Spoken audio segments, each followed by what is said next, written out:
जिस इंसान के पास विजडम और करेज दोनों हैं, तो यकीन मानिए वो इंसान अपनी ज़िंदगी के साथ साथ दूसरों की ज़िंदगियां भी बदल देते हैं। नमस्कार, मैं हूं सुनीता सिंगल। तो आज एक ऐसी कहानी मैं आप लोगों के साथ शेयर करने वाली हूं। तो कहानी का नाम है सोने का खेत। अकबर के दरबार में 9 रत्न थे, जिनको किसी व्याख्या की ज़रूरत नहीं है।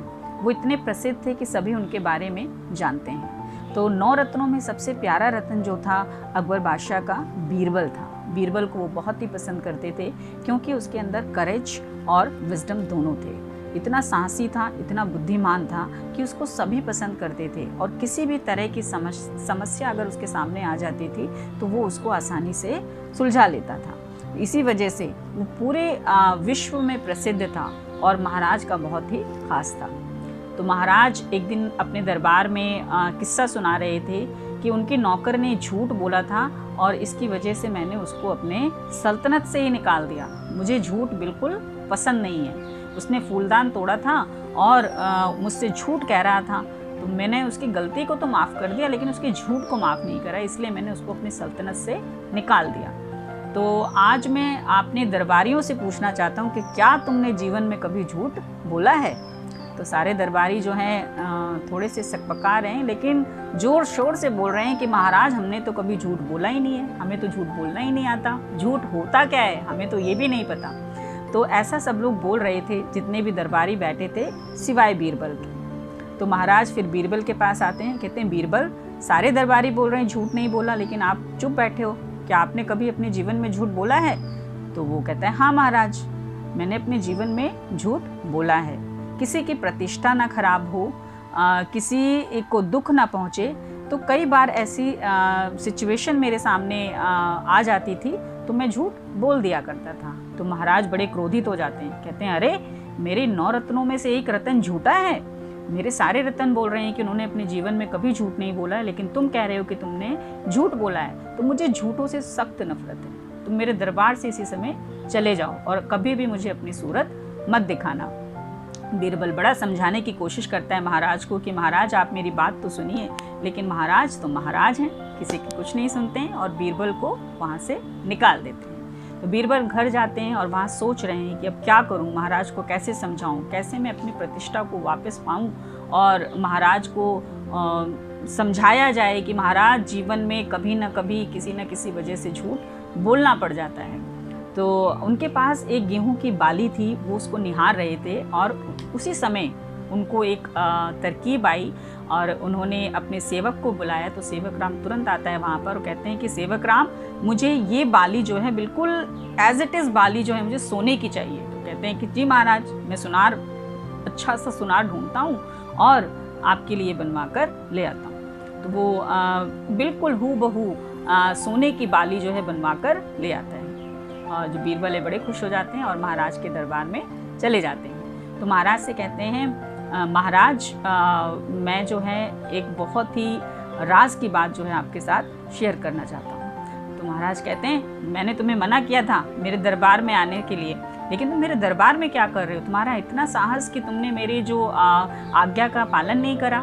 तो बीरबल कहता है महाराज, उसके लिए तो मैं क्षमा चाहता हूँ, लेकिन मैं इस दरबार में इसलिए आया क्योंकि मैं इस राज्य का जो है बहुत ही वफादार नागरिक हूँ, बहुत ही जिम्मेदार नागरिक हूँ, और मैं एक ऐसा राज आपके साथ शेयर करना चाहता हूँ जिससे हमारी सल्तनत जो है बहुत अमीर हो जाएगी। तो अकबर भी सोचने लगते हैं कि बीरबल अगर कुछ कह रहा है तो इसमें दम ज़रूर होगा। तो कहते हैं बताओ कौन सा राज है? तो कहते हैं कि महाराज इस बाली को देखिए। तो महाराज उस बाली को लेते हैं, कहते हैं ये तो सोने की बाली है। कहते हैं हाँ महाराज, ये कोई आम बाली नहीं है, इसको एक तपस्वी ने मुझे दी है, जो हिमालय से जो है कई वर्षों से तपस्या करके लौट रहा था, और उसने मुझे दी और कहा कि ये साधारण बाली नहीं है, इसको आप जिस भी खेत में लगाओगे तो वो सोने से भर जाएगा। तो कहते हैं अच्छा? कहते हैं हाँ महाराज, और वो जो तपस्वी था कोई आम इंसान नहीं था, मैंने उसको पानी पे चलते हुए खुद देखा है कि नदी को उसने जो है चलकर पार किया था। तो महाराज कहते हैं ठीक है, तो अगर तुम ऐसा कह रहे हो तो चलो करके देखते हैं। और अगले दिन जो है अपने दरबारियों के साथ महाराज एक खेत में पहुंच जाते हैं और आदेश देते हैं बीरबल को कि बीरबल चलो उस बाली को बो और जल्दी से हमारी सल्तनत को अमीर बना दो। तो कहता है महाराज मैं तो इस बाली को नहीं बो सकता। कहते हैं क्यों, क्या परेशानी है? कहते हैं महाराज इस बाली को वो इंसान बो सकता है जिसने कभी जीवन में झूठ ना बोला हो। तो महाराज कहते हैं इसमें कौन सी बड़ी बात है, हमारे दरबार में इतने रतन हैं, इतने लोग हैं जिन्होंने झूठ नहीं बोला है सिवाय तुम्हारे। तो अपने दरबारियों को महाराज आदेश देते हैं आप लोगों में से कोई आगे आइए और इस बाली को लगाइए। लेकिन सभी का सिर नीचे झुका हुआ है, और क्योंकि उन्हें पता था हमारी पोल खुल जाएगी कि जीवन में हमने कभी ना कभी झूठ बोला है।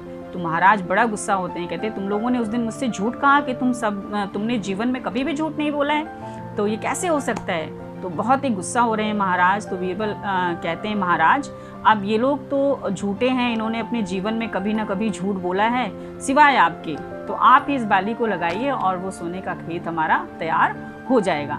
तो महाराज भी सक पका जाते हैं, कहते हैं अरे बीरबल हो सकता है कि हमने बचपन में कभी झूठ बोला हो।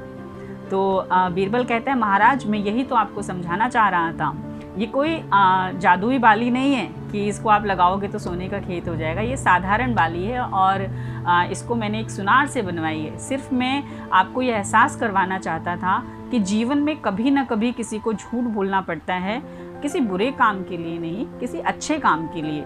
तो यही मैं आपको एहसास कराना चाहता था। और जो उस इंसान से, जो उस नौकर से गलती हुई थी, आपने उसको सल्तनत से निकाल दिया, उसकी रोज़ी रोटी छिन गई, वो बेघर हो गया।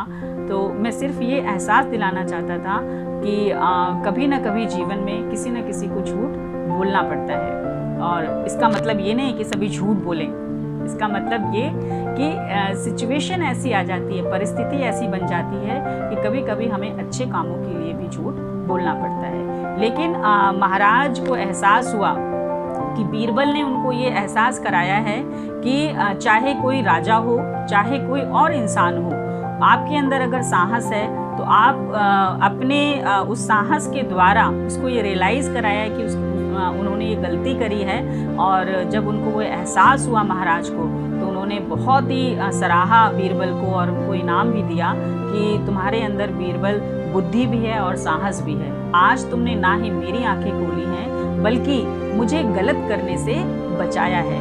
तो उस नौकर को महाराज वापस बुलाते हैं और उसको वापस नौकरी में रख लेते हैं और बीरबल को भी इज्जत के साथ दरबार में वापस बुला लेते हैं। तो देखा आपने कि बीरबल ने किस तरीके से अपने विजडम और अपने करेज से इस समस्या को सुलझाया और अपनी प्रतिष्ठा को भी वापस पाया और अपने साथ साथ उन्होंने दूसरों का भी भला करा और राजा की भी आंखों को खोल दिया।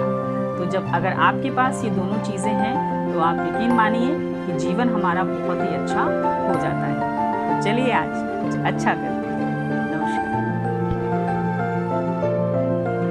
अगर आपको मेरी ये कहानी पसंद आई हो तो मेरे चैनल को लाइक और सब्सक्राइब ज़रूर करिए।